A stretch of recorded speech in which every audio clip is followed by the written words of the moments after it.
and I can send it to you afterward. There you go. Okay. I would say, I would probably go with B.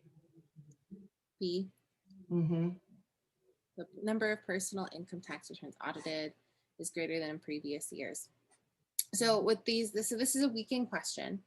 So we really want to look at this, like our conclusion up in the stimulus is that they have not followed through on their plan, which was announced a year ago. Like that's the basic conclusion right there. And so we're thinking, how would we weaken the argument? How would we weaken or argue with this conclusion? So with, yeah, it's like it's identifying like what is the question asking us to do, and looking at the conclusion can be really, really helpful for that. This weekend we're thinking, Okay. okay, yeah, so we're asking what is going to help us know that the government agency, maybe it is the case that they followed through. We're just looking for something that calls that conclusion into question. Okay. So you chose B. So the number of personal income tax returns audited over the past year is greater than in previous years. So if that's true, does it weaken this idea that the agency has not followed through? No, it doesn't. Right. It's irrelevant information. Okay. What do we think about A? The plan to crack down on violations of corporate income tax law is part of a broad campaign against corporate misconduct. It would probably weaken it because I'm looking at the other ones over the past 5-year audits that are the preceding. Okay. So A, what it does is we are, they're just saying it's part of a broad campaign. The fact that it's a broad campaign, does that address our conclusion that the collection has not followed through? Yeah. No. Not quite. Yeah. Because we're just trying to see, is it possible that the collection agency did follow through? Like that's what we're really trying to see. So this is an interesting fact, but it's not going to really help us here to get to that conclusion or to address the conclusion. If we look at C, most audits of corporate income tax returns do not reveal any significant violations. So would that address our conclusion? It says audits are the primary tool for detecting such violations, and over the past year, not a single audit of corporate income tax returns have been completed. Most audits of corporate income tax returns do not reveal any significant. Yeah, because that's like contradicting what they're saying. This says it does not reveal any significant violations. So this is yeah, go ahead. But on the other hand, it's in audits are the primary tool for detecting such violations. So this is interesting because they say that, you're totally right, detecting violations, but then they say they usually don't reveal significant violations. It seems like audits wouldn't be all that important. And that's what they're saying. And then we also know that not a single audit has been completed.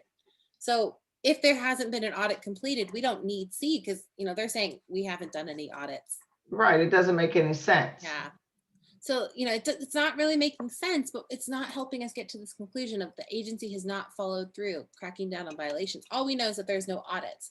So this is just giving us more information on the audits that never happened. Gotcha. So let me trying to think. Okay, let me ask you this question. So how would you say, okay, there's only so much time on each section, right? Right.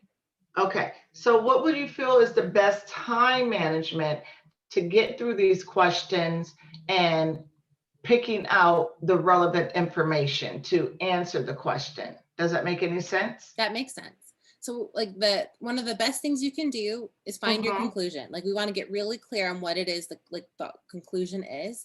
And then we want to to deconstruct the argument. So here they're saying basically that the agency hasn't followed through. And then what are the facts? So the facts are it was announced a year ago. It has a purpose to crack down on violations. That's not so important. And then we have like audits, all this information on audits. Then we see like the question is asking what weakens the argument or what weakens the conclusion that they haven't followed through. So we're looking for anything that could that helps us directly say, oh, maybe it's possible that they did follow through. So with A and B, this is a broad campaign. That doesn't really help us get that. B, audited is greater. Okay, that doesn't really help us. That's extra information. C, this is also extra information. It's not asking us, you know, what makes this possible. D, it generally takes longer than 1 year to complete an audit. So here they said there's not a single audit that's been completed. Right. This was announced a year ago, but they're thinking, oh, if it takes longer than a year, that could be why they haven't completed their returns. Oh, okay. Yeah. So you like take the facts and see, okay, given the audits and like it's announced a year ago, why did they include that in there? That's the reasoning that the author has for not following through on the plan. Like that's their argument. But D, what it does, it says, oh, well, these are true, but also like your timeline isn't feasible. That's what they're saying. So it calls the conclusion into question, and that's what weakens it. Right. Okay. So really getting clear on your conclusion and clear on your argument, like, you know, because I think you mentioned IRAC structure. There's a conclusion in, you know, almost all of these stimuluses. Okay. And I should apply that with these, right? Yeah, because I think, you know, that's something you naturally do really well is you're like, okay, what's the conclusion and like how the reasoning, and that's all in like reading comp. That's what you do really well, and you can apply it here. It's just like a shorter snippet. Okay, gotcha. Okay, conclusion, what are the facts? And then based off of what the question is asking you to do, how do you approach it? How do the facts make sense? Okay, got it. Okay, all right, let's do another one.